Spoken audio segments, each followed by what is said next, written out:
Inaasahan ko na mangyayari to pero masakit pa rin para sa akin. Hi guys, Vince here and welcome back to Drip. With a minimum purchase of 100 pesos, get the sticker of the week plus one random Drip X One Piece collection natin. Try 2B, try 2B, try 2B. Ano pang hinihintay mo? Add to cart ni Drip, checkout mo na yan. Kasama ko ngayon si RB Beta, isa sa mga moderators ng Drip by Vinci, and pinapasando ko na sa kanya si Snow para malibing na namin. Dito sa pot na to, napag-desisyonan kong ilibing si Snow kasi meron akong gusto kong halaman na itatanim ko dyan really soon para maalala ko siya palagi. Ngayon ay pinapatabunan ko na ng loam soil kay RB Beta si Snow. Ayan, para kay Snow, mamimiss kita.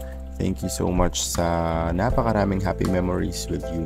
As a tradition dito sa Drip by Vinci, nagugupit ako ng classic yellow Drip by Vinci sticker, tapos nilalagay ko sa bawat pet na nawawala dito. Kasama natin dito ngayon si Admin Moon ng Drip by Vinci and si Moderator Rex ng Drip by Vinci. Ayan, meron kasi kaming admin and moderator meeting mamaya. I-meet namin si Daryl, si MG, si Hans. Habang wala pa yung meeting namin, natutulungan mo nila ako dito sa mga ginagawa dito sa Drip by Vinci. Etong ating 75-gallon tank ay ito-total reset namin. So tatanggalin ko muna yung mga photos, iiwan ko lang yung mga bioload dyan. Lahat ng mga gamit na nandyan ay sasabay natin dun sa reset. Yung mga halaman lang yung tatanggalin ko. Meron ako ditong rock salt and lalagyan natin ng maraming rock salt itong ating 75-gallon tank para mamatay lahat ng mga bacteria. Total reset talaga yung gagawin natin dito. Pinatay ko lang yung heater. Kita nyo meron tayo dito mga pond snails. Yung wave maker ay hindi ko pinatay, so ibubuhos lang natin dito yung ating rock salt para hayaan natin siyang mahalo dito sa ating 75-gallon tank. Papaikutin ko lang to ng matagal na matagal.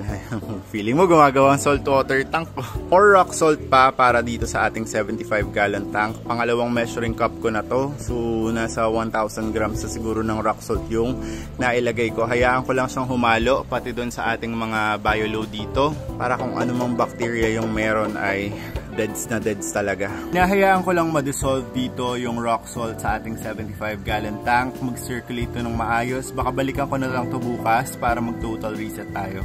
Habang pinapaikot natin ang ating 75-gallon tank with rock salt, ay pumunta na kami dun sa admin and moderators meeting dito sa BF Resort Las Piñas. Of course, kasama natin si admin Call Me 30, si RB Beta, si Moonscape, si AB Beta, and si MG Fishes. Lahat kami dito naka JP Scott shirt. Miss na kasi namin si JP Scott. JP, kung napapanood mo to, uwi ka na. Dito pala kami kumain sa YOLO Resto. Price range nila is like 295 to 700 pesos. Ang sarap ng mga food nila, ang lalaki ng portion. Hindi ko lang masyadong nagustuhan yung pasta kasi medyo dry. After ng meeting / dinner, nag-milk tea pa kami. Ayan, maraming salamat sa mga nakasama ko. Sobrang na-turn around nyo talaga yung bad day ko. Grabe.